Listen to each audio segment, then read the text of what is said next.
Buenos días a todos. Yo voy a hablar específicamente de eh, algunos tips o algunas consideraciones que hay que tener desde el punto de vista de la neuromecánica, ¿cierto? La selección de ejercicios.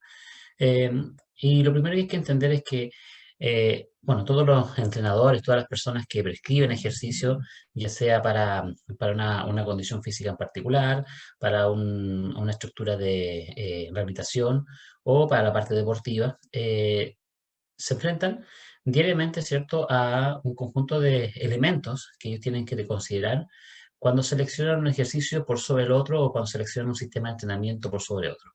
Dentro de esto mismo, la idea es poder eh, eh, simplificar algunos elementos, ¿cierto?, desde el punto de vista de la neuromecánica, con respecto a qué elementos podría tal vez considerar a la hora de escoger, ¿cierto?, un ejercicio, ¿cierto?, y poder ejecutarlo o poder ordenarlo dentro de una planificación. Esa es un poco la idea de este eje temático. Entonces, sin más, la idea es comenzar ahora.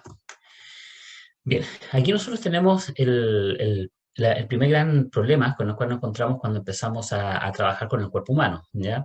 Primero, cierto que a diferencia de una torre, ya como la que está aquí, ya, la torre normalmente tiene estructuras que son fijas.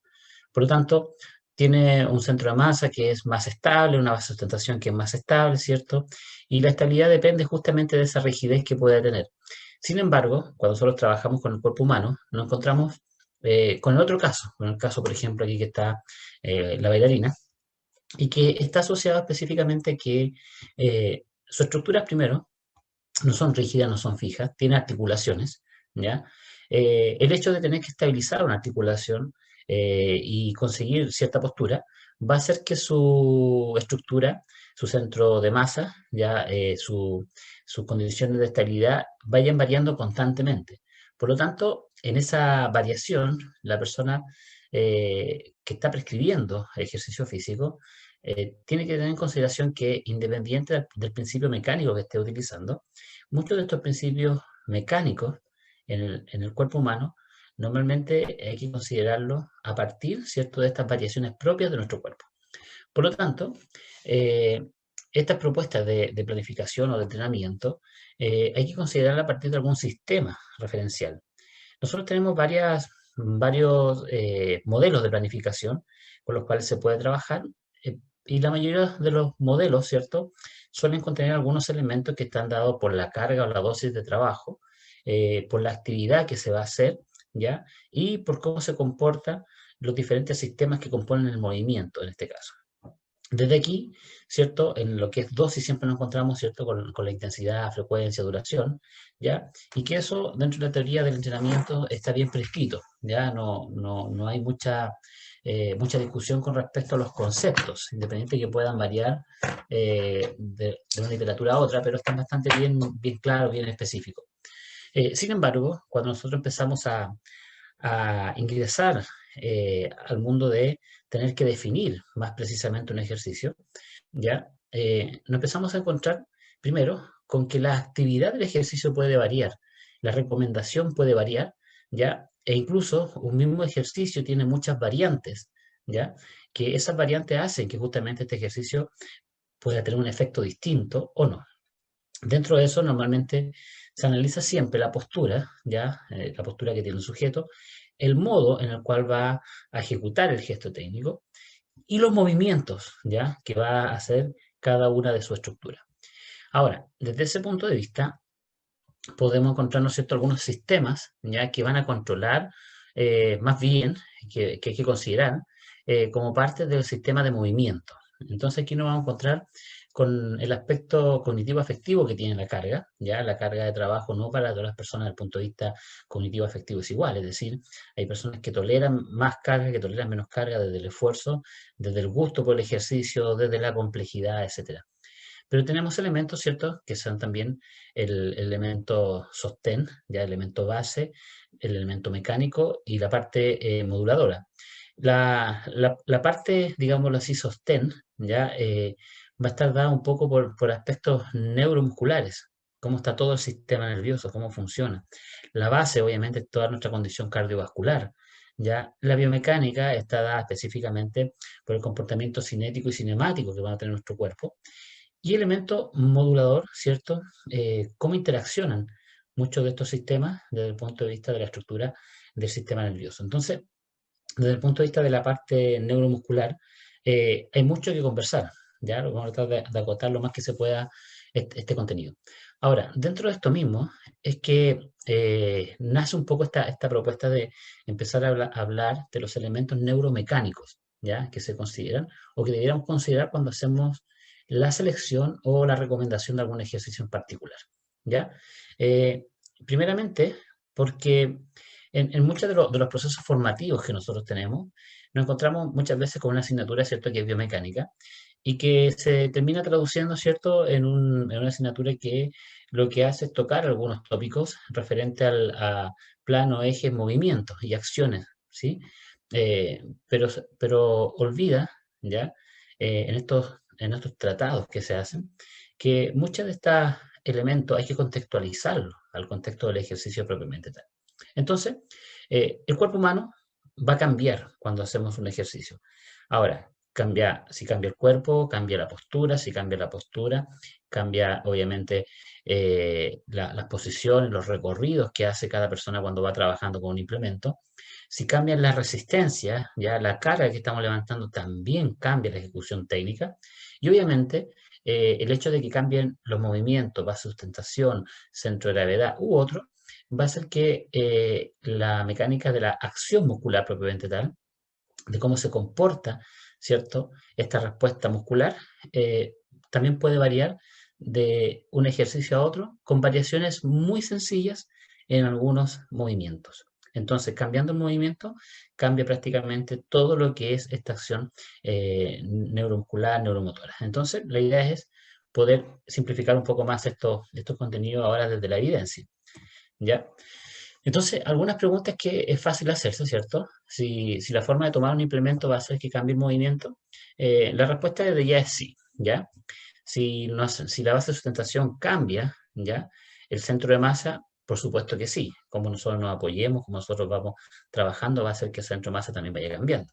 Ahora, como consecuencia, si el centro de masa cambia el torque, ¿ya? Eso también es una pregunta que también debiera tener una respuesta como un sí.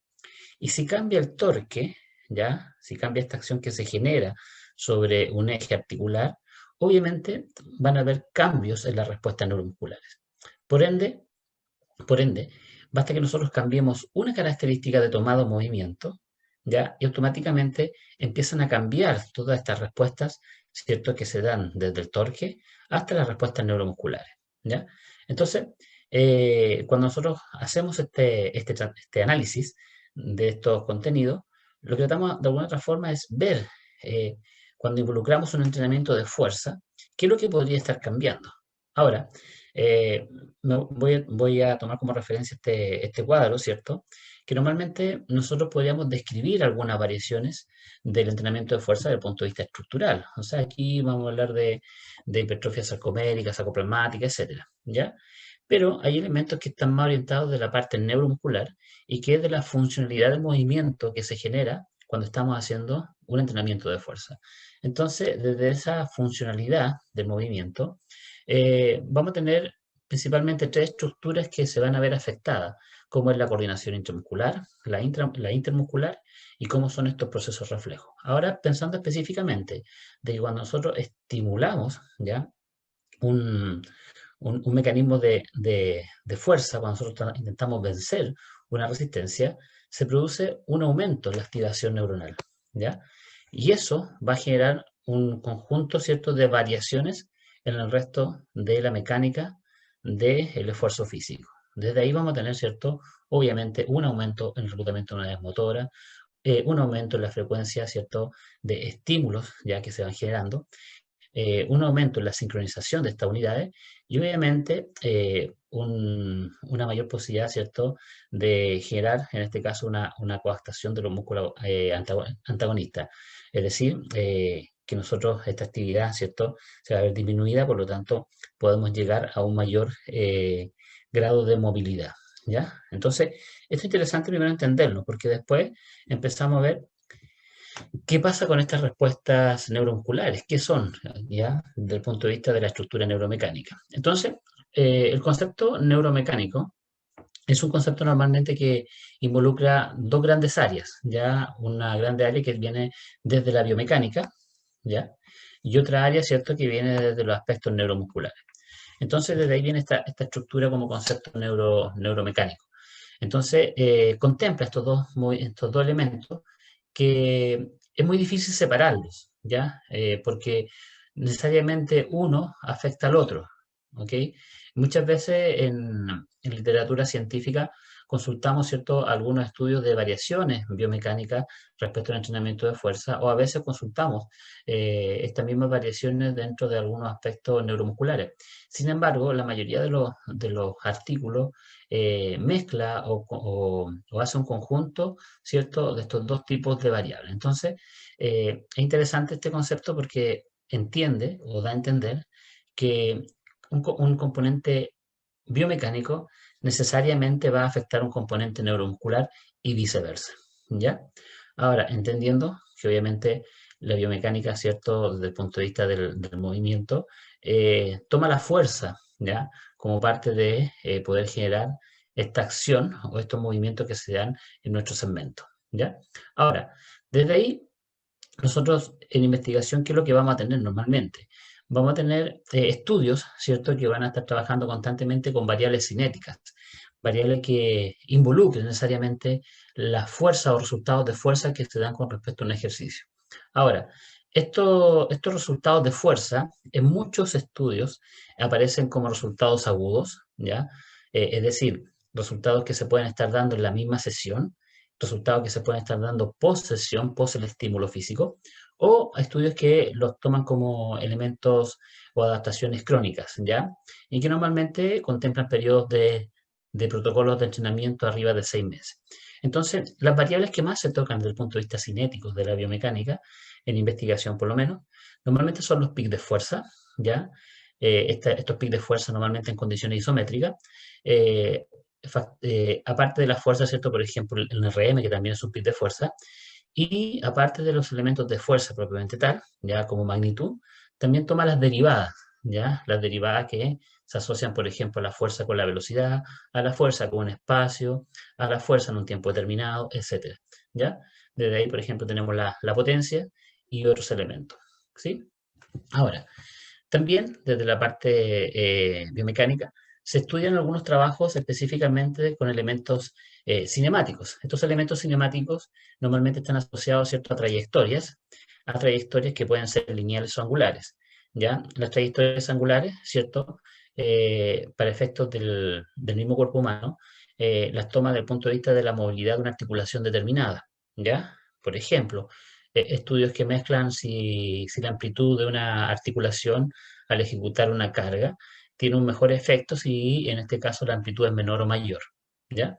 Y obviamente también la trayectoria que puede tener desde el punto de vista de el espacio o en este caso, ¿cierto?, el recorrido que hace un implemento que hace el cuerpo en algún ejercicio en particular, ¿ya? Explico todo esto porque los estudios que vamos a revisar después son estudios asociados a este mismo eje temático. Y obviamente también están las velocidades de desplazamiento, que también, como les dije anteriormente, todos estos elementos, en muchos estudios asociados a respuesta neuromecánica, se asocian a estudios que pueden ser agudos o que pueden ser crónicos. Ahora, ¿por qué es importante la respuesta aguda? Porque la respuesta aguda de alguna otra forma nos está hablando de las variaciones que genera el estímulo durante la sesión y que esa sumatoria de respuesta aguda finalmente nos va a dar ya lo que podría ser una adaptación crónica, ¿ya? Ahora, desde el punto de vista de las respuestas neuromusculares, se estudian prácticamente las respuestas electromiográficas, ¿ya? En este caso, la actividad eléctrica que produce el músculo, ¿cierto? Y dentro de esa actividad eléctrica que produce el músculo, normalmente se estudia en contracciones máximas voluntarias o el equivalente porcentual de esa contracción máxima voluntaria. Ahora, estas respuestas neuromusculares también se estudian desde la perspectiva de respuestas agudas o respuestas crónicas, ¿ya? En el caso de las respuestas agudas, de las respuestas neuromusculares, es interesante considerar que los estudios de respuestas neuromusculares normalmente se centran en estudios de fatiga muscular o fatiga neuromuscular, ¿ya? Durante o post el ejercicio, por ejemplo, sometemos al sujeto a una carga determinada, ¿ya? Vemos en este caso cuál es la actividad eléctrica de una contracción máxima voluntaria y durante el ejercicio, ¿cierto? Se ve cuál es la carga porcentual que el sujeto está ejecutando para efecto de ese ejercicio determinado. Pero también se puede ver post ejercicio, es decir, después de haber sido sometido al estímulo, cuánto tiempo o cuáles son las variaciones, ¿cierto?, de, de- de tiempo, de minutos, de horas, ¿ya? Que el sujeto puede generar respuestas similares a las iniciales, es decir, cuánto tiempo tarda en reponerse, ¿ya?, esta actividad neuromuscular, ¿ya? Y también las respuestas crónicas, es decir, si hay adaptaciones a posterior, ¿no es cierto?, en plazos mayores. Ahora, ¿por qué se vuelve interesante este tipo de trabajo? ¿Ya? ¿Por qué considerarlo así?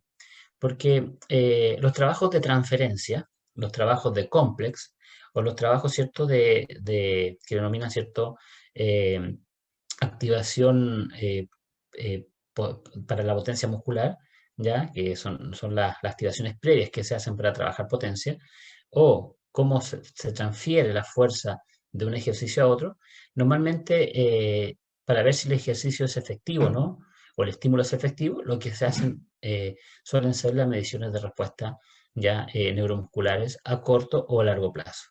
La mayoría se estudia primero en forma aguda y posteriormente, ¿cierto?, se estudian en forma crónica. Entonces eso va a ser un poco lo que vamos a estar revisando hoy. Bien, entonces vamos a comenzar con estas adaptaciones neurales, ¿cierto? A partir de las respuestas de actividad electromigráfica. Normalmente lo que se hace con la electromiografía es tener un primer registro. Ese registro, ¿cierto?, se obtiene de una contracción voluntaria máxima, ya a partir del procesamiento de una señal. Se le pide al sujeto que realice un estímulo, ya, un estímulo de carga, para ver cuánto es la capacidad, ¿cierto?, de actividad eléctrica del músculo a un esfuerzo máximo, ¿ya? Eh, ese, ese, esa contracción máxima voluntaria, de alguna otra forma, representa un valor porcentual, ya un 100% tal vez, ¿cierto?, de su capacidad máxima de contraerse, y normalmente lo que se hace después de filtrar todo lo que es esta señal, se tratan de normalizar los valores. Normalizar los valores, en el fondo, es pasar esto prácticamente a una situación de porcentaje, ¿ya? Por lo tanto, cuando se hacen las comparaciones entre estudios de actividad neuromuscular, normalmente lo que se está haciendo es tratar de establecer en un ejercicio determinado cuánto es la normalización de esa señal o cuánto es el porcentaje de contracción, ¿cierto?, voluntaria máxima, que la persona tiene en un movimiento determinado respecto, ¿cierto?, a su contracción voluntaria máxima, ¿ya? Entonces, estos trabajos de electromiografía cada vez están siendo más publicados, sobre todo lo que es electromiografía de superficie, porque obviamente también es más fácil acceder a implementación que nos permita hacer estas mediciones. ¿Ya? Estamos pensando que hay electromiógrafos que ya son de un canal, hay algunos que son de un canal, ¿es cierto? Hay otros que son de 4 canales, 8 canales, ¿ya? Y el precio ya va de los 3 millones, ¿cierto? Incluso podemos encontrar algunos que son más baratos con menos canales. Entonces es más accesible poder tenerlo en algún laboratorio, en un centro de entrenamiento, en una clínica, etcétera, ¿ya? Cosa que antes no se daba. Por eso la cantidad de estudios se han multiplicado prácticamente con respecto a estas respuestas neuromusculares. Bien, entonces vamos a retomar un poco lo que dijimos anteriormente, que cuando se modifica una estructura, ¿cierto? Lo más probable es que la respuesta neuromuscular y neuromecánica también se altere, ¿ya? Entonces vamos a empezar a verlo con algunos estudios que nos reflejan este eje temático que estamos conversando hoy día. Bien, lo primero, miren, algo tan sencillo. Muchas veces cuando seleccionamos un ejercicio, eh, tenemos la condición de trabajar unilateral o bilateralmente, ¿ya? En este caso, por ejemplo, una posición de pie, unipodal o bipodal, ¿ya? Lo que estamos haciendo es señalar un ejercicio, ¿ya? Escoger, por ejemplo, una sentadilla, y esa sentadilla si va a ser con dos apoyos o con un apoyo. Muchas veces se piensa que el apoyo no varía, ¿ya? el tipo de actividad muscular que tenga la persona.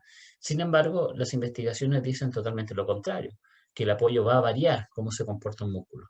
El problema es que muchas veces nosotros, nuestra observación, se limita, ¿ya? O se especifica específicamente al segmento en el cual nosotros vamos a trabajar, sin considerar que existen otras estructuras que tienen que estabilizar el cuerpo, ¿ya?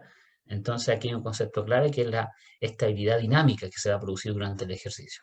Entonces, acá, por ejemplo, tenemos un estudio que lo que hicieron fue evaluar estas diferencias en algunos grupos musculares, ¿ya?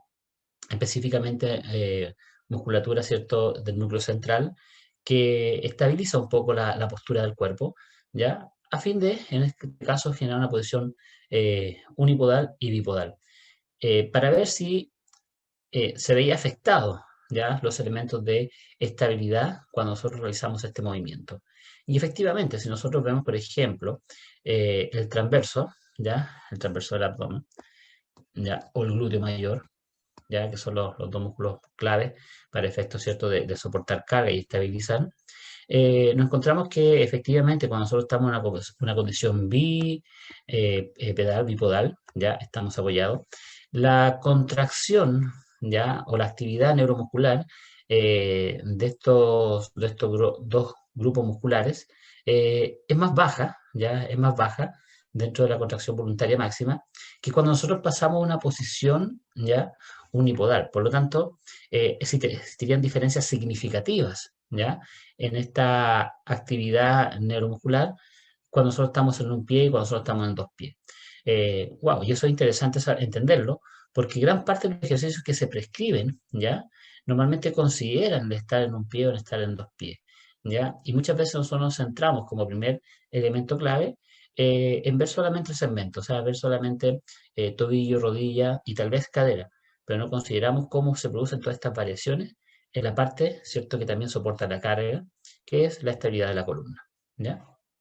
Ahora, cuando nosotros también tenemos personas con distintas estructuras corporales, que eso también va a hacer que varíe esta respuesta neuromuscular, ¿ya? O esta respuesta neuromecánica, en este caso. Acá tenemos un estudio, ¿cierto?, que muestra la ejecución, ¿cierto?, de dos ejercicios, un ejercicio sentadilla y un ejercicio como estocada, en personas con sobrepeso y personas con obesidad. Lo que hace es comparar estos dos grupos. Y una de las cosas interesantes es establecer los torques, ¿ya? Es decir, la carga que se genera al momento de ejecutar esta acción. Y estos torques, principalmente en personas obesas, se ven incrementados cuando llegamos a los 70 y 80 grados aproximadamente, ya de rodilla, ya cuando se hace un movimiento de sentadilla. Esto mismo se da, ¿cierto?, cuando hacemos la estocada, que la estocada se da prácticamente en estos mismos grados, con diferencias significativas entre sujetos obesos y no obesos, ¿ya? Entonces, algunas de las cosas que tal vez debiéramos cuestionarnos con esto es que tal vez cuando estamos trabajando con una persona que está con sobrepeso y obesidad, no necesitarían tal vez carga adicional, ya porque ellos ya tienen una carga adicional y eso se ve evidenciado, ¿cierto?, en las respuestas del torque al momento de hacer el ejercicio con peso corporal. Entonces, considerar justamente que los torques son mayores en las personas obesas, ¿ya? Y obviamente este estudio lo que hace es relacionar finalmente esta condición entre el IMC, ¿ya?, y los torques que se producen finalmente en la cadera. Y es una relación prácticamente directa, ya entre los 60, 70 y 80 grados, donde tienen mayor torque aquellas personas, ¿cierto?, que tienen un IMC más elevado. Para efecto de este estudio, ¿cierto?, fue el IMC considerado para personas con obesidad, ¿ya? Porque hay personas, ¿cierto?, que a veces son entrenadas. Un culturista, por ejemplo, puede tener un IMC muy alto, sin embargo, no tiene la condición de obesidad, ¿ya? ¿Ok? Bien. Ahora, también cuando trabajamos con personas obesas hay que tener claro que ellos van a tener algunos trastornos, puntualmente del equilibrio, a pesar de que no se evidencien, ¿ya? Tanto así que algunos estudios han determinado, ¿cierto?, que la obesidad o el IMC viene a ser un predictor, ya el peso corporal un predictor de estas condiciones de estabilidad y balance postural. Y acá hay un estudio que hace este trabajo, eh, que lo que hizo fue correlacionar estas dos variables, es que a mayor peso corporal había mayor problema de estabilidad postural tanto en condiciones de ojos abiertos, que es cuando normalmente como toman el test, ¿cierto?, de balance, y ojos cerrados. Y normalmente también existe una correlación prácticamente lineal que a mayor peso corporal, ¿cierto?, varía la estabilidad eh, postural en función de la velocidad del movimiento por centímetros por segundo. ¿Ya? Entonces, hay varios estudios que hablan de este mismo fenómeno en obesos, y eso tenemos que considerarlo que no se da solamente en obesos adultos, ojo, la mayor parte de estos estudios hechos en niños también muestran la misma condicionante. Eso significa que si nosotros muchas veces pensamos que los trastornos del equilibrio, los trastornos de balance se dan principalmente en adultos mayores, hay que darle una remirada a esto y entender que las personas con obesidad, tanto niños, jóvenes y adultos, también tienen esta misma condición. Y si tenemos niños con obesidad o jóvenes con obesidad, esto se va a incrementar cuando sean personas con obesidad y adultos mayores, porque van a tener dos condiciones propias, ¿cierto?, de las alteraciones, en este caso, ¿cierto?, del movimiento. Por lo tanto, entender esto, que tal vez estas personas necesitan estimular el sistema somatosensorial, estimular tal vez el sistema vestibular, ¿ya? Y obviamente el sistema visual, que son los que controlan ya este tipo de acción. Por lo tanto, habría que trabajarlo, ¿ya? Ahí es cuando nosotros empezamos a entender que por qué de repente a una persona obesa le cuesta un ejercicio, no solamente por movilidad o por una adaptación que él tenga, sino que también porque ya viene con algunos trastornos del movimiento, que normalmente no son evaluados. Bien, ahora, desde la perspectiva de la mecánica, cuando utilizamos la velocidad también, nosotros podemos considerar que si la velocidad influye o no en las ganancias de fuerza en periodos ciertos como adaptación crónica, vamos a hablar acá de tiempo superior a 6 meses.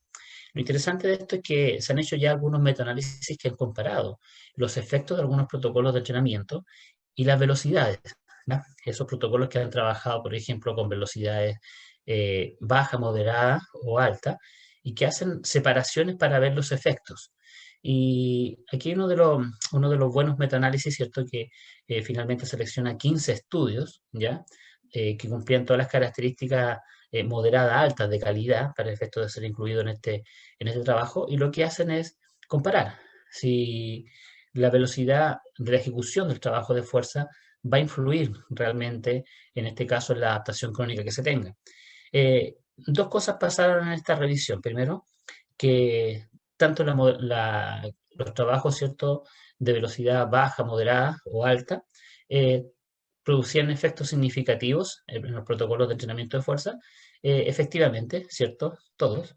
Pero cuando hacían la relación en poder comparar cuál el protocolo de entrenamiento basado en la velocidad fue mejor, aquellos que tenían una velocidad mayor o aquellos que tenían una velocidad más baja, este metaanálisis lo que hace es separarlos, ¿ya? Con respecto a esa información, y lo que señala finalmente es que los estudios, ¿cierto?, que en este caso tienen una mayor velocidad, ¿ya?, versus a estímulos que son bajos a moderados, normalmente tendrían un poco de mayor efecto, ¿ya?, en las condiciones de la respuesta adaptativa de las ganancias de fuerza, ¿ya? La mayoría de estos estudios está basado en evaluaciones en un RM, ¿ya? Y el control de la carga, simplemente del estímulo, eh, se varió de acuerdo a la velocidad. Por lo tanto, si nosotros consideramos ya el efecto que tuvo cada uno de los estudios, el intervalo de confianza, ¿cierto?, en el cual se movían cada uno de estos efectos, y consideramos hacia dónde se orientan cada uno de los estudios, la mayor cantidad de los estudios, ¿cierto?, se orienta principalmente a favor de la velocidad, ¿ya? A pesar de que la heterogeneidad de estos estudios es un poco alta, ¿ya? Eh, este metaanálisis nos permite concluir en cierta medida, ¿cierto?, que la velocidad sí o sí es una variable a manejar. Por lo tanto, hay una consideración aquí que es de tipo biomecánica, que corresponde, ¿cierto?, a la cinemática del movimiento, puntualmente dentro de la cinemática a la velocidad, ¿ya? Y que la velocidad, de alguna otra forma, nos va a ayudar a que podamos tener una mayor ganancia de fuerza, ¿ya? Bien. Ahora, los trabajos que son ahora desde el punto de vista de mezclar estímulos, normalmente son conocidos como complex, ¿ya? Los trabajos, perdón. los trabajos que hacen este tipo de estímulo, lo que hacen normalmente es colocar un estímulo determinado que, que viene a ser el estímulo, digamos así, que genera una activación ya neuromuscular para después colocar otro estímulo y el estímulo que se coloca después viene a ser un estímulo de transferencia, ¿ya? Entonces, hay varios sistemas que encajan dentro del complex, ¿ya? Eh, Uno es, ¿cierto?, la la potenciación muscular post ejercicio, ¿ya? Y lo que hacen simplemente es ver si estas respuestas neuromusculares son mayores o no a medida que se va comenzando a generar un trabajo. Y bueno, los metaanálisis nos permiten ahora resumir un poco esta información, ese es el aporte que hacen los metaanálisis, ¿ya? Y aquí hay un trabajo bastante bien hecho que resume al final de todos los estudios, 27 artículos puntualmente que reflejan un poco cómo se comportan estos trabajos de contraste o de complex. Hacen la separación, ellos sí, entre contrastes y complex, pensando en el siguiente. Los primeros trabajos que hacían el complex incorporaban un ejercicio de fuerza y uno de transferencia, es decir, uno de potencia. Un ejemplo, un trabajo de sentadilla, por ejemplo, y seguido al trabajo de sentadilla le agregaban un trabajo, por ejemplo, de saltabilidad, ¿ya? Entonces, los primeros estudios que se denominan complex, que están arriba, eh, hicieron ese tipo de combinaciones, ¿ya? Y los trabajos de contraste, estos estudios que están más abajo, lo que hicieron fue eh, colocar estímulos, ¿ya?, de mayor carga al inicio de la sesión, ¿ya? Y al final de la sesión colocan los estímulos de transferencia. Es decir, los primeros, los complex, normalmente lo que hacen es transferir automáticamente el gesto técnico, ¿ya? O automáticamente de un trabajo de mayor carga a un trabajo de transferencia. Y los de contraste, para efectos de este metaanálisis, fueron aquellos estudios que colocaban en una primera parte todos los ejercicios de alta carga, de carga mayor, y todos los ejercicios de transferencia en la segunda parte de la sesión. Ahora, lo interesante de esto es que eh, todos los estudios seleccionados bajo este criterio, post-entrenamiento, generaban, ¿cierto?, después de 6, 8, hay algunos de 9 semanas de trabajo, generaban respuestas adaptativas favorables, ¿cierto?, a la fuerza máxima y a la velocidad. Puntualmente aquí yo estoy presentando el de fuerza máxima a partir de un RM, ¿ya? Pero este mismo metaanálisis también habla en otro cuadro resumen, ¿ya? De la velocidad. Entonces, todos estos estudios ya manifestaban que efectivamente había un aumento, ¿cierto?, de la fuerza muscular. Ahora, al hacer una pequeña comparación del peso de cada uno de los artículos, ¿ya? E intentar ver cómo se movían en un intervalo de confianza, los autores concluyen que el trabajo de complex podría tal vez tener un mejor efecto y cuando se transfiere, ¿cierto? Hablamos de transferencia inmediata, que cuando se transfiere al final de la sesión, ¿ya? Efecto dentro de la fuerza máxima, ¿ya? Dentro de la fuerza máxima y dentro de la velocidad, que son las dos variables eh, neuromecánicas que ellos consideran para efecto de esta variación de los protocolos de entrenamiento. Ahora, desde el punto de vista de la cinética también, perdón, de la cinemática, este es otro estudio interesante que también nos habla con respecto a la trayectoria ya de un implemento relacionado con la fuerza máxima, ¿cierto? Y la fuerza máxima ahora transferida, ¿cierto? O transformada, en este caso, o normalizada a partir del peso corporal de un sujeto, ¿ya? Porque una cosa es cuando nosotros tomamos el peso absoluto y otra cosa es cuando nosotros trabajamos con el peso relativo. Y lo que hizo este estudio fue separar dos grupos ya de levantadores olímpicos, ya, y en el grupo A normalmente calculaban la carga relativa de cada uno, ya, es decir, el peso por su peso corporal, ¿cierto? Y separaron los dos grupos a aquellos que tenían una carga relativa, ¿cierto? Cercana a la media de su categoría, ¿ya? Y otros que estaban por encima de la media de su categoría, ¿ya? Es decir, no tomaban solamente la carga máxima, sino que la transformaban a la categoría por peso, Y dentro de eso, una de las cosas interesantes que puedo ver este estudio, que cuando la carga era más cercana al peso relativo, las variables cinéticas del movimiento, perdón, las variables cinemáticas del movimiento eran más precisas y los recorridos eran mejores que aquellos cuando la carga relativa al peso corporal era más elevada, ¿ya?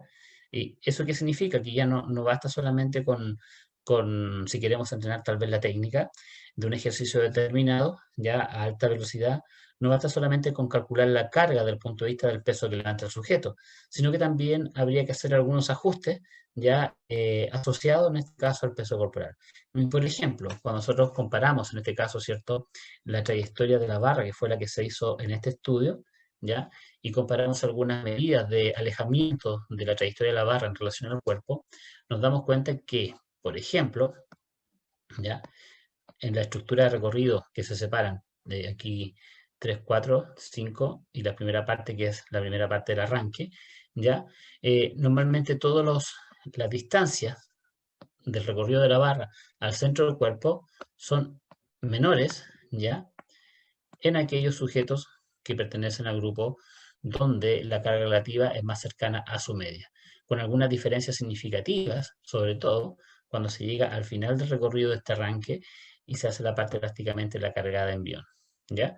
Entonces, ¿qué podemos concluir con esto? A grosso modo, ¿cierto? Que para seleccionar un ejercicio y utilizar en este caso estas consideraciones neuromecánicas, tal vez habría que también considerar la estructura del peso corporal, ya asociada, ¿cierto?, a la carga relativa. Bien. Ahora, entender también, por otro lado, que de la actividad neuromuscular, ahora también van a haber diferencias cuando nosotros proyectamos una postura. Muchas veces las personas, cuando comienzan a trabajar, una de las cosas que más se intenta corregir muchas veces es el tema de la postura. Eh, entonces, la pregunta es, ¿hay que cargarlas antes que mejoren la postura o hay que cargarlas después que mejoren la postura? En opinión personal, considerando algunos elementos como el de la posición bípeda, el de la posición puntualmente de la pelvis, ya la posición pélvica generalmente va a variar las respuestas neuromusculares, ¿cierto? Significativamente de una postura a otra.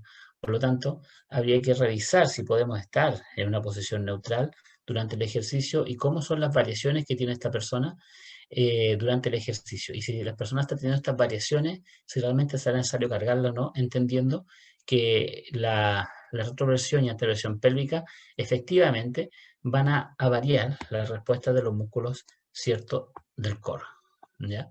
Entonces también es un tema interesante ahí a considerar. Otra cosa también es que es apropiada. Muchas veces estos conceptos que se manejan de mantener una columna vertebral neutra, ya para efectos de generar una mayor activación o una correcta posición, pero hay ejercicios, por ejemplo, como la plancha plana, que normalmente son ejercicios que no tienen carga adicional asociada, o sea, la carga está dada por el peso corporal, y donde se insiste muchas veces que la columna debiera tener una posición neutral. ¿Ya? Está perfecto como indicación, ¿cierto?, para efectos de enseñar y aprender un ejercicio.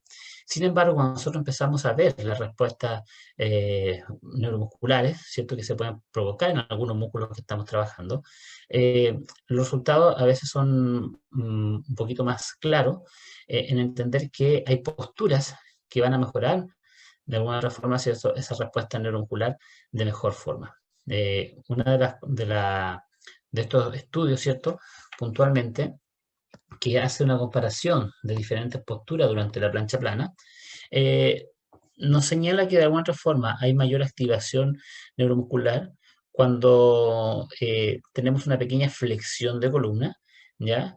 Eh, con una pequeña, ¿cierto?, en este caso, retroversión pélvica al momento de hacer la plancha plana. Es decir, no es solamente buscar la neutralidad de la estructura corporal, sino que también es cómo esa neutralidad de la columna se puede modificar para generar una mayor activación ya neuromuscular.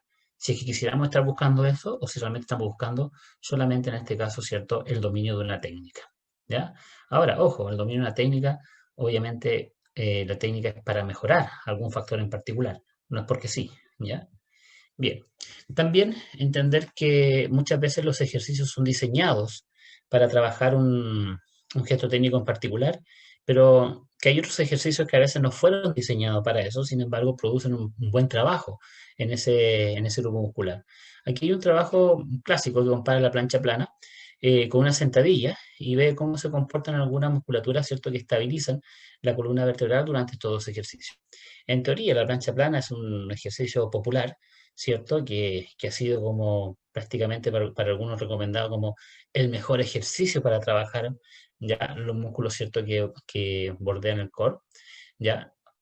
Sin embargo, cuando nosotros revisamos este estudio y vemos, por ejemplo, la comparación entre una sentadilla, ¿ya? Y una plancha plana, la plancha plana comparada en 10, 20 y 30 segundos y la sentadilla comparada en 1, 4 y 6 repeticiones, nos damos cuenta que salvo el resto abdominal, ya en cada uno de los tiempos, pudiera tener una diferencia significativa ya en la contracción muscular. Sin embargo, los oblicuos externos, ¿cierto? Y los erectores espinales normalmente tienen una diferencia mayor cuando trabajamos la plancha, o sea, la sentadilla que la plancha plana. Es decir, la estimulación es mayor porque estamos o tenemos que estabilizar la columna. Y la pregunta es aquí clave, este ejercicio de plancha plana, ¿ya? Que tiene una mayor activación muscular, ¿cierto? Y estamos claros dentro del resto abdominal. El resto abdominal, ¿cuál es la función que cumple realmente para estabilizar la columna? ¿Ya? Y si son necesarios, mejor estimular otros grupos musculares, ¿ya? Más que un músculo que a veces tiene una función, comillas, un poco más estética, ¿ya? Propiamente tal, estabilizadora, ¿sí? Bien. Ahora, otra consideración que podríamos tener desde el punto de vista neuromecánico es considerar el implemento, ¿ya? El implemento que muchas veces nosotros intentamos armar un trabajo y en ese trabajo que intentamos armar adquirimos materiales, ¿ya? Y este es un trabajo muy sencillo que compara dos tipos de material, ¿cierto? Un balón suizo, ¿ya? Con una banda elástica y una máquina, ¿cierto? Para realizar un trabajo de crunch abdominal. Y las diferencias significativas son muy claras en este estudio, que el elástico, ¿cierto? Acompañado en este caso de este balón suizo, ¿ya? Nosotros vamos a tener una mayor activación de los músculos, ¿cierto? Desde el resto abdominal, para el cual se diseña el crunch abdominal, ¿cierto? Que la máquina. Entonces, la máquina solamente va a producir una mayor activación paradójicamente, ¿ya? En el resto femoral, ¿ya? Porque obviamente se fijan los pies en esta estructura y es el único músculo que se ve favorecido por sobre los otros en relación al balón suizo y el elástico. Entonces, estas consideraciones biomecánicas también hay que tenerlas vinculadas cuando nosotros queramos construir o queramos implementar un centro de entrenamiento y la elección correcta de los materiales. Pensando en que en Chile, por ejemplo, este balón con el elástico, eh, entre los dos normalmente van a tener un valor de 10.000 pesos, ¿cierto? Y esta máquina normalmente está arriba de 1.000.000 de pesos. Entonces, hay diferencias significativas, ¿cierto?, en la implementación cuando nosotros vamos a trabajar desde el punto de vista de la actividad. O sea, no es la máquina porque sea más grande y más bonita seleccionarla, sino que tenemos que seleccionar desde el punto de vista neuromecánico el que sea más, en este caso, ¿cierto?, eficiente. Bien. Ahora, los ejercicios también que trabajan un poco variaciones, ¿ya? Por ejemplo, aquí cuando empezamos a trabajar, ¿cierto? Con el hip thrust, con la extensión de cadera, ¿ya?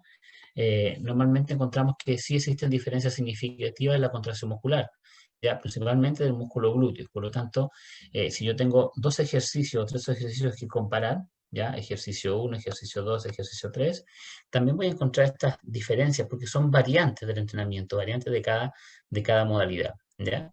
Entonces, no es tampoco escoger ejercicio porque sea más lindo, es porque realmente el cliente, el sujeto, el alumno, puede tener un mayor dominio y técnica de un ejercicio o también porque estoy buscando realmente una eficacia mecánica en esta activación, ¿ya?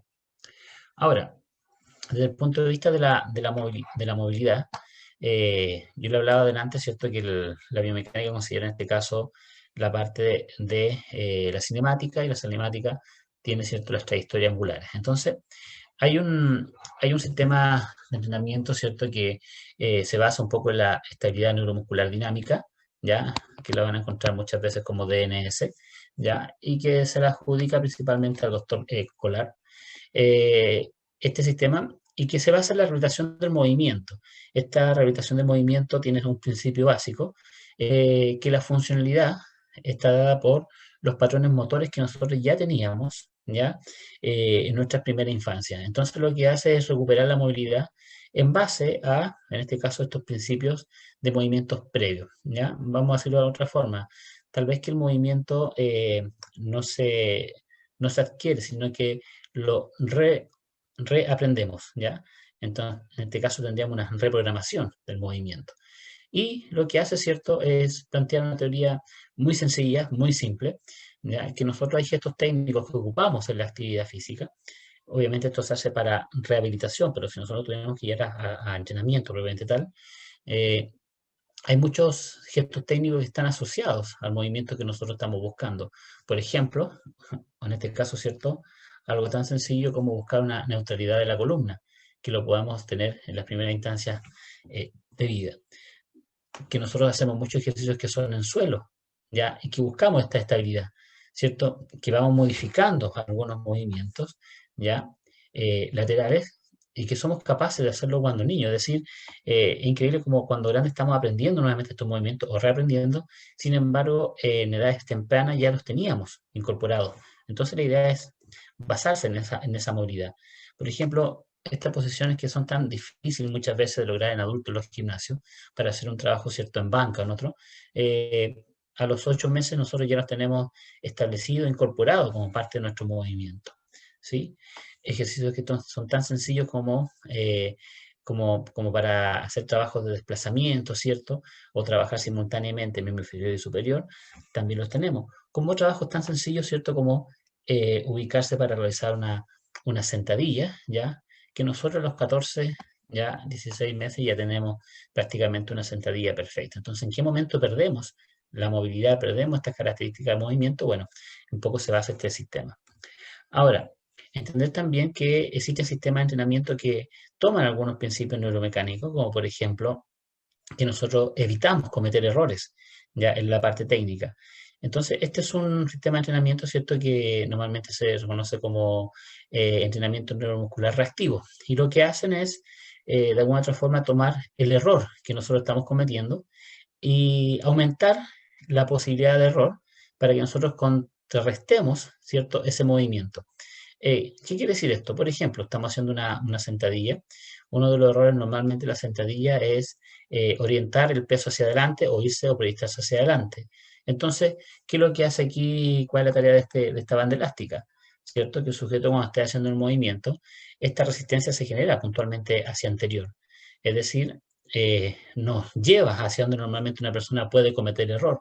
Y nosotros, para efectos de poder compensar ya esta tensión que nos genera este elástico, nosotros, ¿cierto?, nos proyectamos un poco más hacia atrás, llevamos los hombros más atrás, es decir, estamos de alguna otra forma eh, reaccionando de una forma reactiva al estímulo que nos están colocando, ¿ya?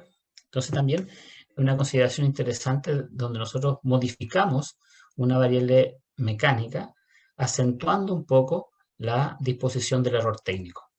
Bien, ahora, por otro lado, nosotros tenemos también los estudios ya que nos van a hablar puntualmente de las diferencias cuando nosotros cargamos una barra, por ejemplo, ¿ya? Y aquí, muy sencillo, nosotros vamos a ver que existen diferencias significativas. Por ejemplo, vamos a tomar la estructura del basto cuando hacemos un ejercicio con barra y la barra la tenemos por anterior o la tenemos por posterior, donde estas diferencias, ¿cierto?, en la contracción, por ejemplo, en la parte ascendente, en la fase ascendente del ejercicio, tienen diferencias significativas en la contracción muscular, ¿cierto?, de un músculo versus otro en un ejercicio. Entonces, también hay que cuestionarse, o sea, la barra va por delante o la barra va por detrás, ¿ya? Y tener un porqué. Si yo estoy buscando un punto de vista mecánico, tengo que tener esta fundamentación, ¿sí? Bien.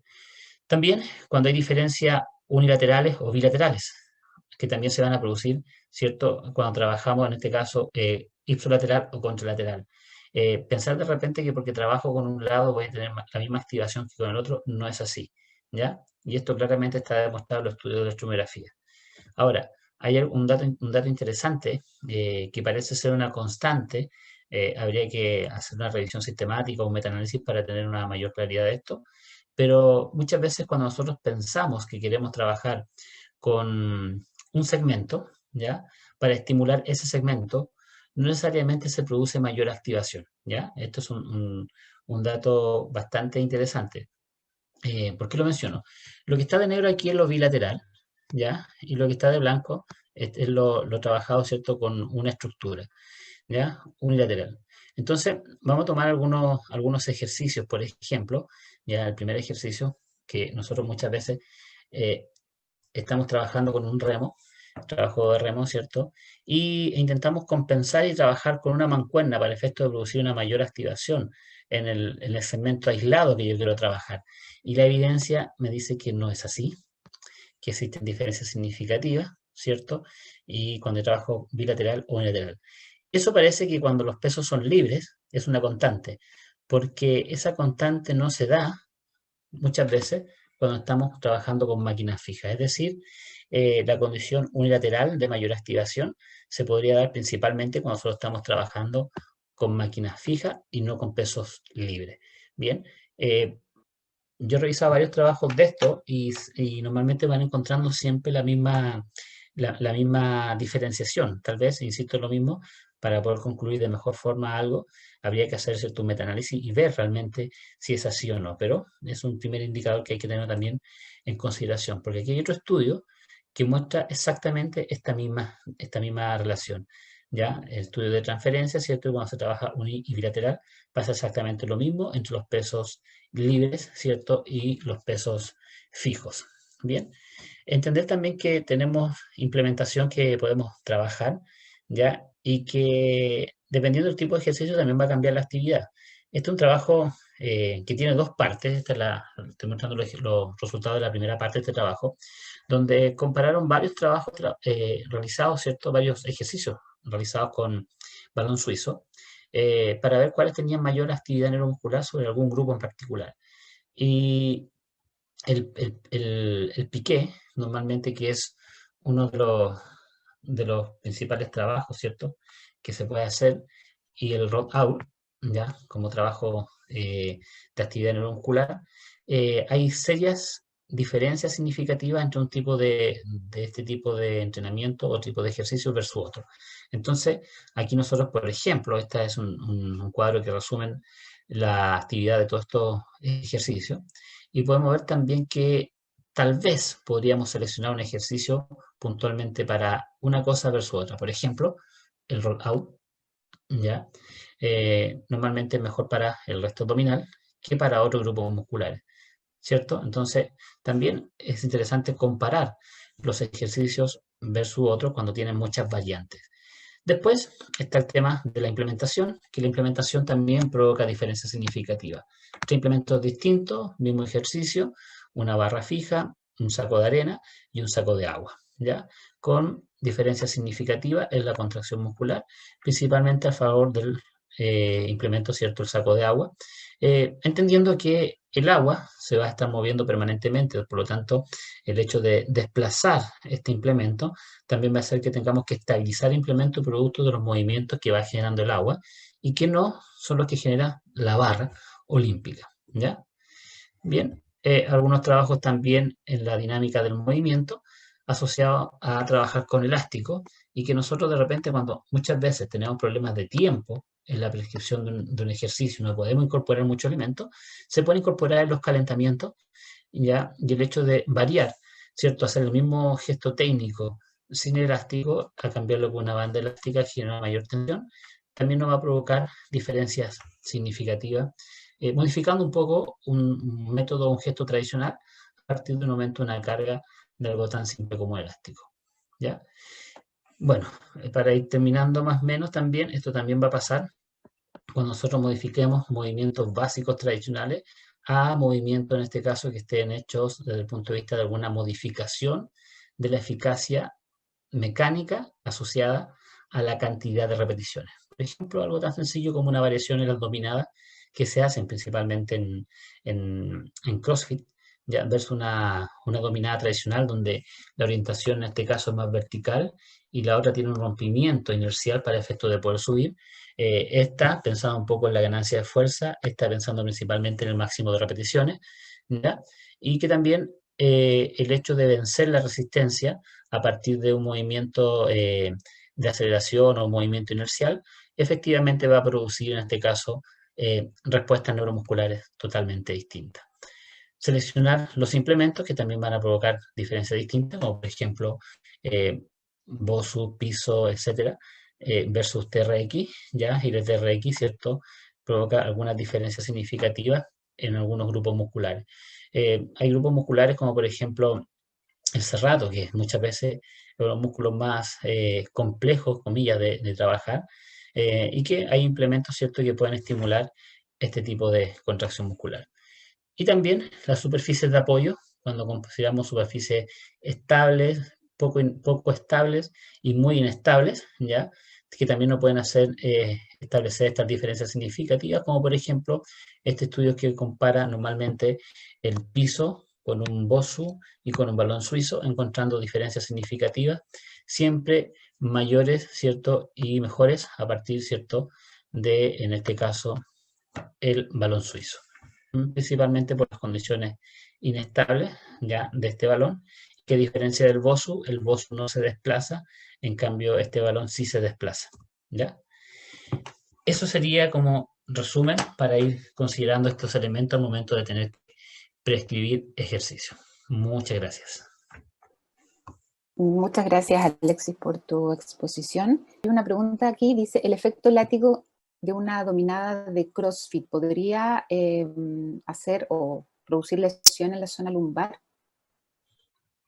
A ver, siempre cuando, a ver, no es mi área, no soy fisioterapeuta, ¿cierto? Ni kinesiólogo, ni traumatólogo, pero normalmente cuando uno va trabajando con cualquier persona, eh, cualquier ejercicio, cualquier movimiento que tú hagas, te puede provocar una lesión, eso hay que entenderlo.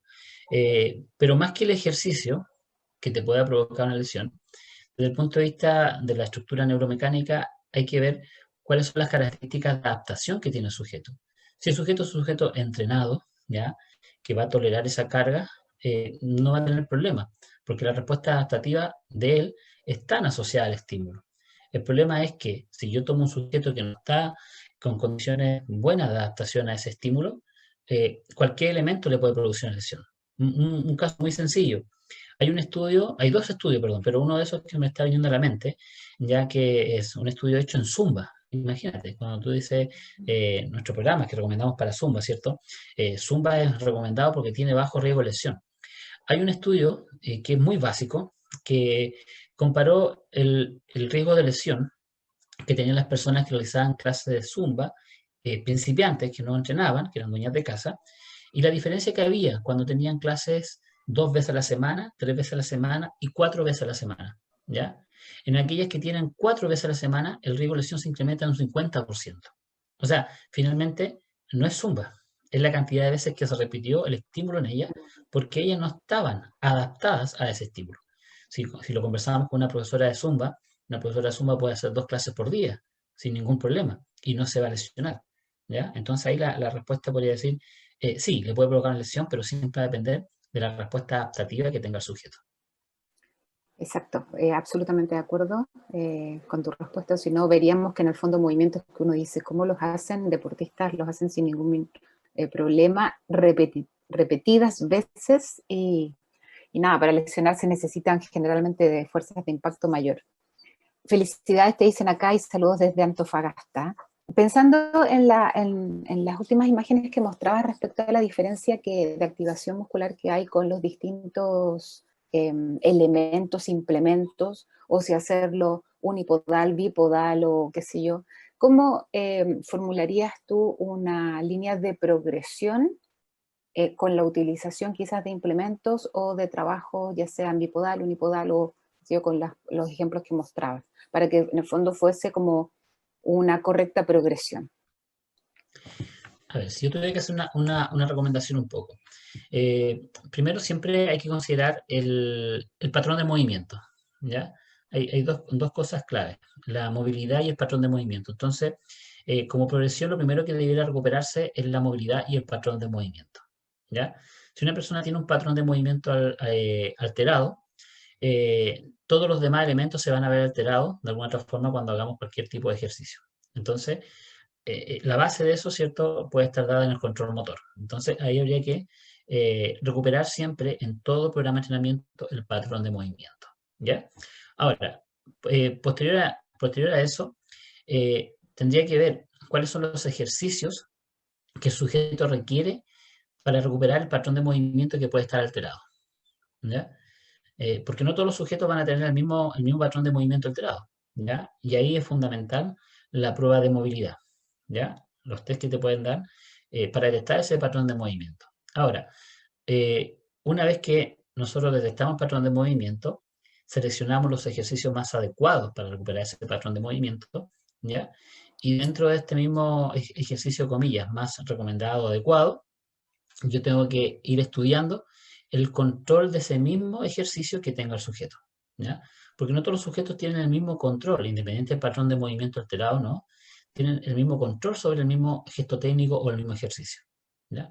Entonces, eso yo creo que me da la base para la progresión y para saber la carga que nosotros debemos ir determinando, si incluir el ejercicio o no. Malamente, tal vez creo yo que una de las prácticas erróneas es colocar un ejercicio donde el patrón de movimiento se ve alterado o donde el gesto técnico no esté bien realizado. Normalmente las progresiones las calculamos a partir de la carga y del peso que el sujeto mueve, ¿ya? Creo yo que la carga y el peso que el sujeto mueve debiera ser el segundo elemento a considerar cuando prescribo una carga, ¿ya? Y el primer elemento debiera ser el patrón de movimiento y la ejecución técnica del ejercicio. Eso me va a decir si yo puedo incrementar o no la carga. Yo no debería incrementar carga en un sujeto que tiene un patrón de movimiento alterado. ¿Por qué? Porque si no comenzamos después, lamentablemente comenzamos con voy a decir, este círculo vicioso, ¿ya?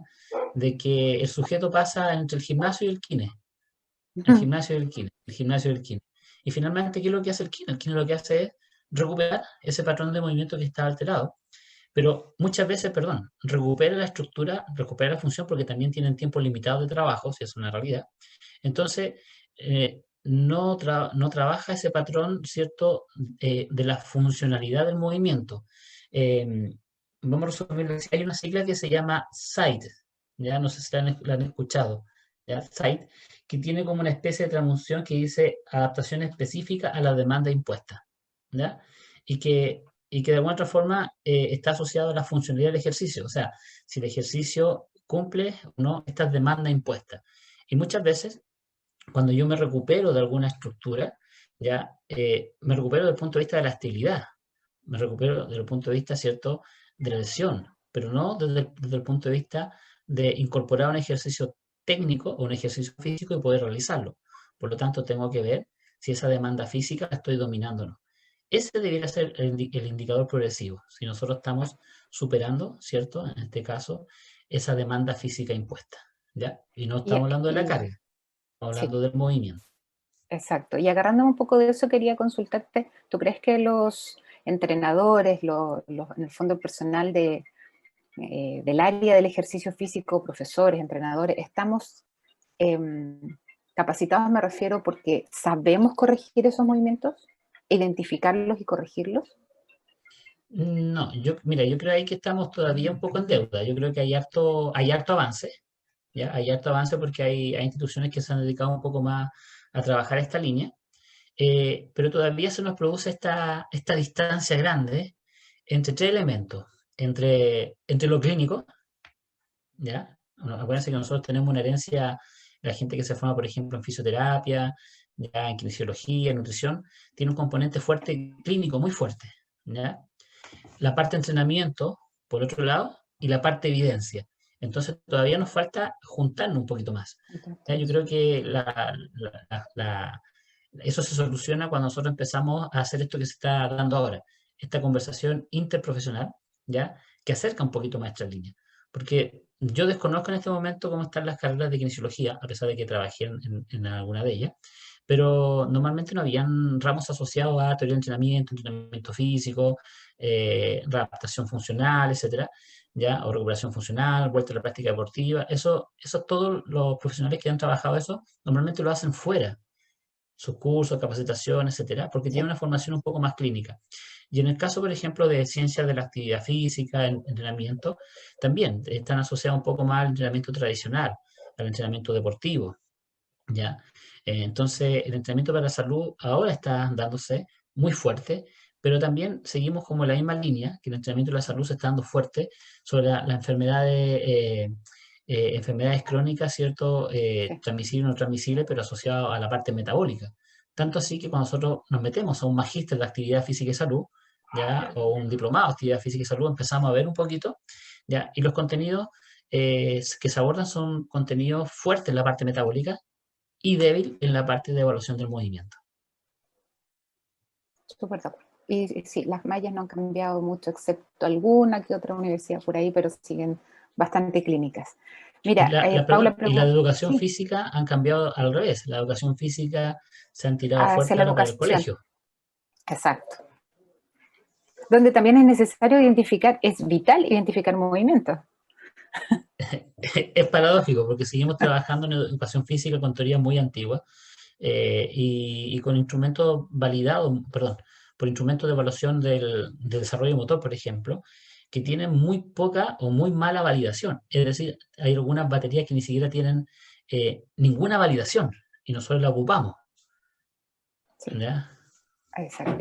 Y hoy nosotros nos pusimos a conversar. Y en los CESFAN es un poco lo mismo, la identificación, ¿cierto?, de los rezagos motores también se hacen con test que son difíciles de aplicar y también tienen validación que está desde prácticamente obsoleta. Dice acá, con las bandas elásticas se puede conseguir fuerza también. Correcto, sí. Sí, las bandas elásticas son un buen implemento para generar actividad neuromuscular y sí, hay protocolos y hay trabajos, ¿cierto?, que se producen como ganancia de fuerza. Y la ganancia de fuerza está dada principalmente no porque haya una mejora en el tamaño de la estructura, ¿ya? Digamos así, una parte asociada en este caso, ¿cierto?, a la parte transversal de lo que nosotros conocemos como hipertrofia, ¿cierto? Sino que está más dada porque la actividad muscular es la que varía, la actividad muscular es la que cambia, el reclutamiento de unidades motoras es justamente la que cambia, ¿ya? Y va a depender del tipo de ejercicio y cómo se ocupe esta banda elástica. ¿Cómo aborda aquellas personas que tienen problemas de columna como escoliosis o lordosis? Me imagino que hiperlordosis, en el que realiza ciertos ejercicios como la plancha plana o la sentadilla típica que realizamos y le genera dolor a nivel de vértebras sacrales. Entonces menciona que otros tipos de ejercicios que generen los mismos beneficios y trabajen los mismos músculos sugerirías. Ya. Mira, aquí una pregunta súper interesante porque, a ver, creo que nosotros de repente tenemos muchas tendencias a recomendar un ejercicio para, ¿ya? Un ejemplo tan sencillo, cuando a ti muchas veces le pasa que una persona que tiene un problema, por ejemplo, de la hernia lumbar, ¿ya? Es muy normal muchas veces recomendarle natación, ¿ya? Eh, es distinto a trabajo acuático, son dos cosas distintas, ¿ya?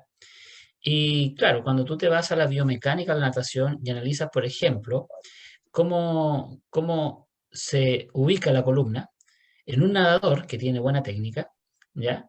En el estilo crawl, por ejemplo, y la biomecánica te dice que tienen, ¿cierto?, un aumento de la lordosis lumbar, ¿ya? Si la persona va con la cabeza fuera del agua, nadando, sin una respiración técnica, ¿ya? Esa lordosis lumbar se incrementa. Entonces, la recomendación que se hace para hacer natación es justamente porque es un deporte, comillas, que no genera impacto. Por lo tanto, sería ideal para una persona que tiene, en este caso, ¿cierto?, una hernia lumbar o algo asociado, hacerlo. Pero, sin embargo, te aumenta la lordosis lumbar, que es lo que esta persona debe evitar. Entonces, ahí hay un desconocimiento de repente de las recomendaciones de por qué damos un ejercicio. Y eso creo que es el primer cuestionamiento que hay que hacerse. Si yo estoy haciendo una plancha, estoy recomendando una plancha y veo que la persona tiene un dolor, la pregunta sería, ¿pero por qué le estoy recomendando una plancha? ¿Ya? Creo que hay algo que todavía ahí no está bien claro, que es qué debe hacer esta persona y qué no debe hacer, ¿ya? ¿Cuáles son las recomendaciones claras? Y después de tener eso claro, que es un diagnóstico clínico, ya es un diagnóstico, primero, que tiene que venir de un especialista como un médico, un traumatólogo. Segundo, que tiene que tener un abordaje de un profesional afín, ya que en este caso sería, ¿cierto?, un kinesiólogo, ¿ya? Y tercero, que si requiere compensar con algún ejercicio físico, que ahí podría entrar más el profesor o el preparador físico, ¿ya? Esa línea tiene que tener claro todos esos profesionales tienen que tener claro que sí y que no la persona debiera hacer. Y desde ahí seleccionar el ejercicio. Entonces, decir que, por ejemplo, si una persona hace una plancha plana y genera dolor, yo me haría la pregunta automáticamente, ¿pero por qué está haciendo una plancha plana? ¿Ya? Es que estoy buscando estabilizar. No, estoy buscando, por ejemplo, estabilizar los transversos. Ah, perfecto. Pero mira, tengo el ejercicio, por ejemplo, la sentadilla sin carga, ¿ya? Que estimula los transversos más que la plancha, ¿ya? Entonces, ¿por qué escogí la plancha? Porque tal vez pensé que estimulaba más, pero la plancha me estimula más el resto abdominal. Pregunta a una persona que tiene una hernia, ¿necesita realmente fortalecer el resto abdominal o necesita fortalecer otras estructuras completas del core? ¿Ya? Entonces, hay que buscar siempre, por eso se estudia mucho la etiología, ¿ya? De, en este caso, ¿cierto? Que estaría produciendo o que estaría generando esta condición fisiopatológica. Y desde ahí recién empezar a diferenciar qué Decidir. requiero y qué no requiero. Yo creo que el primer error es decir, tiene que fortalecer el core. Plancha, ¿ya? Porque fortalecer el core también es muy amplio. O sea, estamos desde los músculos que transfieren fuerza a miembro inferior y miembro superior, ¿cierto? Por ejemplo, el resto femoral, por ejemplo, los glúteos, ya, el glúteo mayor que tiene una muy buena participación cuando transferimos fuerza y que también existe una relación muchas veces entre la musculatura isquiotibial y los dolores, ¿cierto? Por carga mecánica a nivel lumbar, o sea, también tenemos alta correlación ahí. Entonces, ¿por qué la plancha? No sé. Llegamos de repente a esa tendencia. Uno va a los gimnasios ahora también y pasa algo muy similar. En los gimnasios están todos haciendo plancha y uno se pregunta, pero ¿y por qué?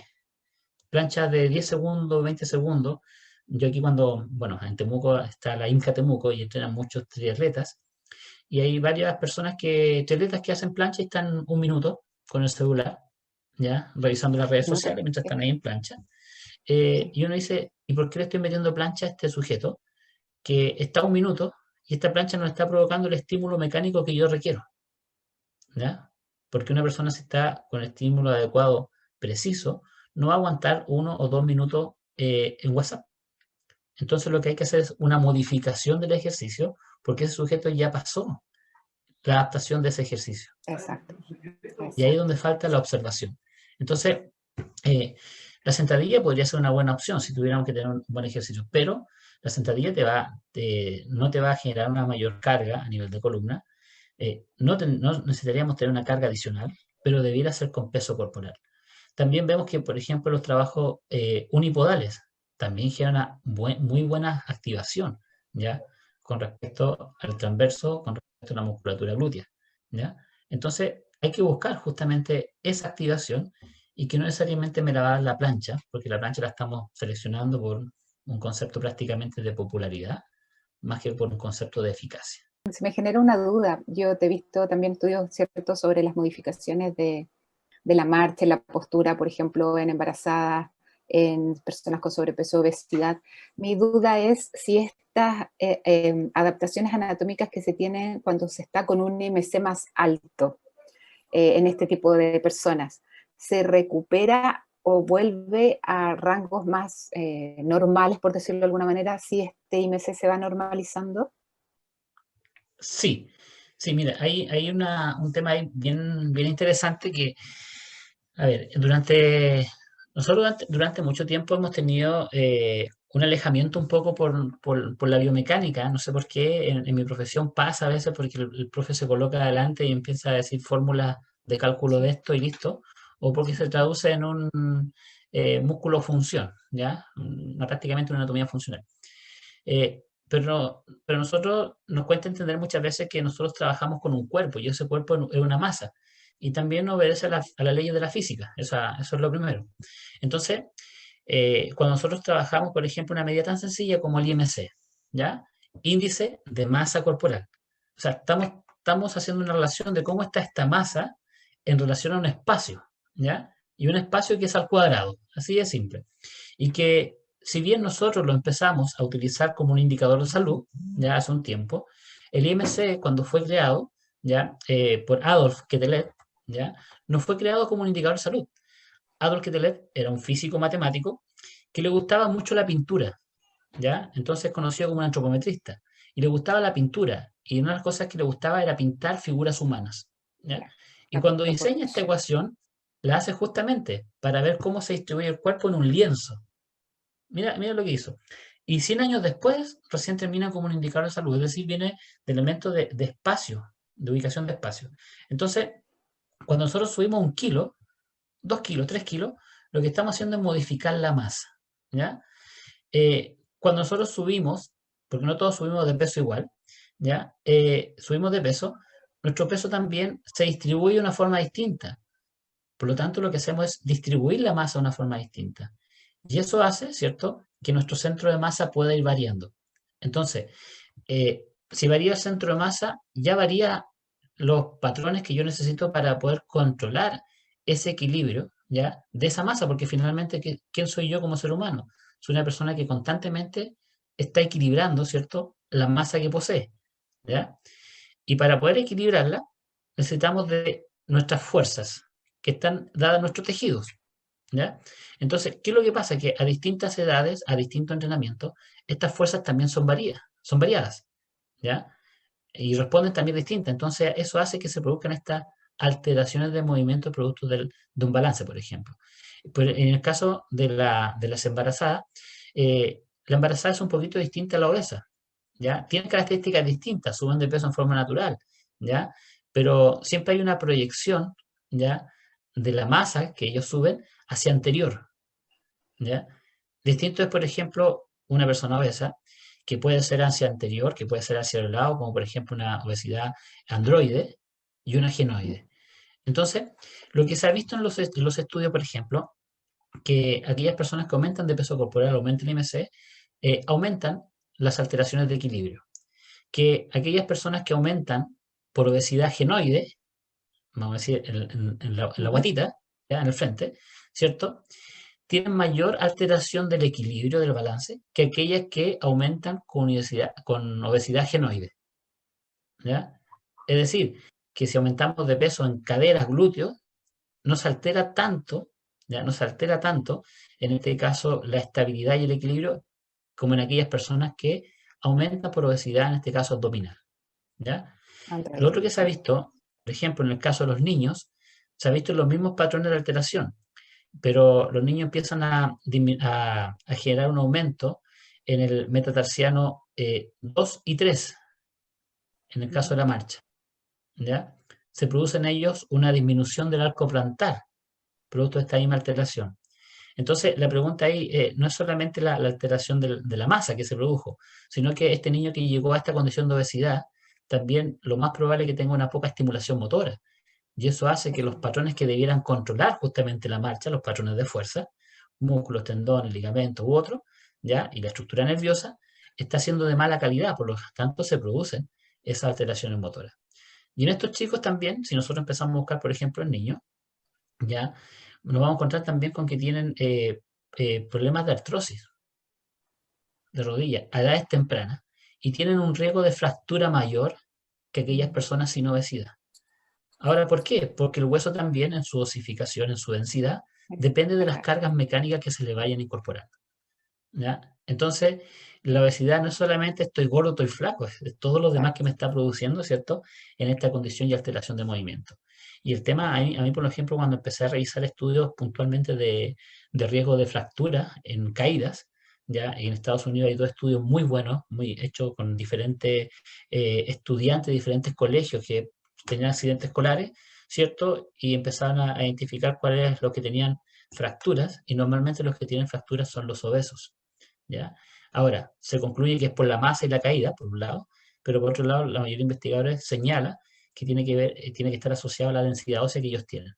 Entonces, Exacto. dicho de otra forma, este va a ser un problema a grandes rasgos en unos años más, en un país que tenemos niños obesos, que van a tener problemas, ¿cierto?, de densidad ósea, que es el problema que tiene el adulto mayor, entre paréntesis, por el riesgo de caída que tiene el adulto Sí. mayor, que ya tienen riesgo de caída siendo niños, imagínate cuando Imagínate sean cuando mayores y sea, siguen con sí, obesidad, ¿ya? Y aparte de eso, ¿cierto? Los trastornos del equilibrio que ya tienen cuando niños, que también van a tener, en este caso, ¿cierto? En edades posteriores. Entonces la parte neuromuscular aquí es fundamental, ¿ya? La obesidad es un factor, está asociada al cambio de masa, pero quienes controlan esa masa finalmente son los tejidos, y los tejidos y la parte neuro exacto. es la que tiene que estar fuerte. Yo creo que ahí nos tenemos harto por hacer todavía. Muchísimo, muchísimo, a nivel de salud pública, de cambio en colegio, de todo. Así que, no, ahí hay mucho que debatir, hacer y cambiar, sobre todo, no solo hablar. Así que, buenísimo. Oye, nada, darte las gracias, Alexis, por aceptar nuestra invitación un domingo De nada, gracias temprano. ahí. Muy, muy interesante, muy entretenido y da para hablar un montón. Así que te damos las gracias. Sí, un abrazo, Alexis, que estés muy Un bien. abrazo, Vanessa, éxito a los demás y felicidades por esta Gracias. organización de este evento.